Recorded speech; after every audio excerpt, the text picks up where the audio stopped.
मोर गांव के पूरा ग्रामवासी में मोर ऊपर अपना भरोसा करके आप मन पूरा मोला सरपंच बना है, एकर बाद बहुत बहुत धन्यवाद। गांव में समस्या होही या ककरो घर में समस्या होही, मोला बताओ ओकर समाधान मैं करूं। सरपंच साहब, मैं बहुत गरीब आदमी हूँ, मोर घर में शादी है, मोला पैसा की बहुत जरूरत है। चिंता के कोई विषय नहीं है, मोर घर में आके 20,000 रुपया लेके जबे। तू मन मोला सरपंच बनाए हवा, एकर बार बहुत बहुत धन्यवाद।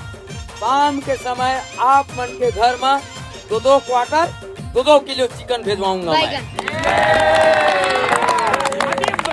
इस सज्जन को क्या तकलीफ है भाई? सरपंच साहब, वो आवाज के पैसा नहीं आया और अभी तो रुको, 20,000 खर्चा पानी भर मोला दे, तोर काम पूरा हो जाए। ये मेरी गलती है। अगर हम करें तो करें क्या, बोले तो बोले।